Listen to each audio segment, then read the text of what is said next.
రాష్ట్ర ప్రభుత్వం ఏదైతే నివేదిక ఇచ్చిందో అది పూర్తి తప్పుల తడక, మోసం. ఇది మరొక మోసం, అతిపెద్ద మోసం, బీసీలకు చేస్తున్నటువంటి అతిపెద్ద మోసం. మోసం కూడా కాదు, ఇది అంతకన్నా అవమానకరం.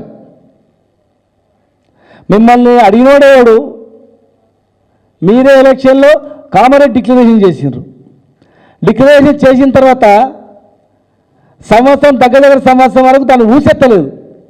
హడావుడి ఎలక్షన్స్ వస్తున్నాయి అని చెప్పి మోసం చేయడానికి హడావుడి చేసి ఈరోజు తప్పుడు నివేదికను సమర్పించి ప్రజలను తప్పుతో పట్టిస్తున్నారు. బీసీల ఆగ్రహానికి గురికాక తప్పదు, గుర్తుపెట్టుకోండి.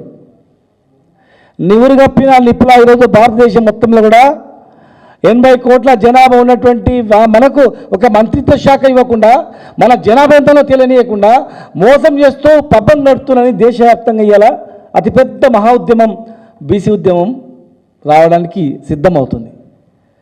ఈరోజు అంతకన్నా ముందు తెలంగాణలోనే నాంది వలికేటట్లుంది. 42% ఇస్తామన్నారు. ఇవాళ మీరు ఏం చెప్తున్నారు? సెన్సెస్ ఒక్కసారి మీరు వినండి. 2011 సెన్సెస్ ప్రకారం 3,50,00,000 మంది. ఈరోజు మీరు 3,54,00,000 మందికి మేము సర్వే చేసినామని చెప్తున్నారు.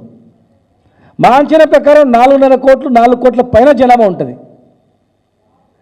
ఈరోజు మీరు ఓటర్సే, తెలంగాణ ప్రభుత్వం, తెలంగాణ రాష్ట్రంలో ఓటర్సే 3,40,00,000 మంది దాదాపు ఉన్నారు.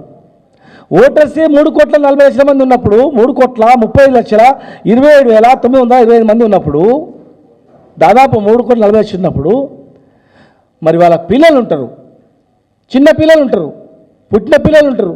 ఓటు హక్కు కన్నా ముందు చాలామంది పిల్లలు ఉంటారు. ఒక ఇంట్లో ప్రతి కుటుంబంలో కూడా 10 మంది ఓటర్స్ ఉంటే కనీసం 5 మంది పిల్లలు ఉంటారు, ఓటు హక్కు లేనటువంటి వాళ్ళు. 5 మంది ఉంటే భార్యాభర్తలు ఉంటే 2 పిల్లలు ఉంటారు. అలాంటిది ఓటర్లే 3,40,00,000 మంది ఉంటే మీరు 3,50,00,000 అనేది ఏం లెక్క అని మేము అడుగుతా ఉన్నాం. దయచేసి ప్రజలకు చెప్పాల్సిన అవసరం ఉంది. మీలాంటి చిల్లర మల్లర వ్యవహారాలు కొంతమంది చేస్తున్నందుకు లేనిపోయిన ఉద్యమాలు ఉట్టుకొస్తున్నాయి మంచిగా ఉన్న కాడ. ఈరోజు బీహార్లో 10% బీసీలు, మైనార్టీ బీసీలు కాదు, 10% బీసీలు పెరిగిన నివేదిక ఉంది అక్కడ. వాళ్ళు సర్వే చేస్తే 52% ఉన్నది 62%కి వచ్చింది బీసీలు. ఇక్కడ 60% దాటి ఉండాలా. తెలంగాణలో ఇంకా హైయెస్ట్ పాపులేషన్.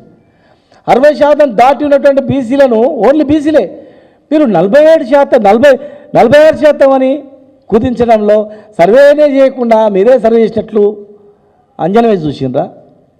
ఎక్కడుంది సర్వే?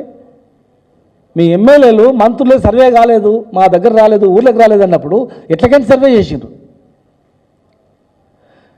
మీరు తప్పు అనడానికి ఇంకో ఉదాహరణ మీకు చూపిస్తా ఉన్నా.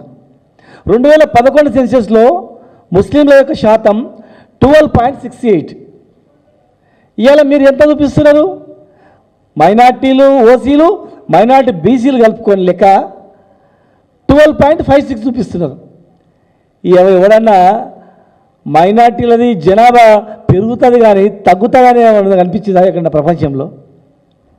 ఇది ఒక్క ఎగ్జాంపుల్ చాలు మీరు తప్పని చెప్పడానికి. 2011 కన్నా ఇప్పుడు తగ్గిపోయిన జనాభా, ముస్లింల జనాభా అంటే ఎట్లా చనిపోతారు, ఎట్లా తక్కువ అవుతారు? ఇవాళ కరోనాలో అందరు జనం చనిపోయినరా? కోట్ల మంది జనం చనిపోయారు. వాళ్ళు ఎక్కువనే ముస్లింలు ఉన్నారని చెప్పుకోవడానికి, లేదా బీసీలు ఉన్నారని చెప్పుకోవడానికి, బీసీలు తక్కువ అందుకైనా చెప్పుకోవడానికి ఏమైనా ఉంది అట్లా? ఒక మైనార్టీ ఉదాహరణ చాలు. 2011 సెన్సెస్లో 12.68 ఉంటారు. ఇట్లా ఈరోజు మీరు చేసిన ఈ సెన్సెస్ ఇప్పుడు దీనిలో 12.56 ఉంటుంది. ఇట్లా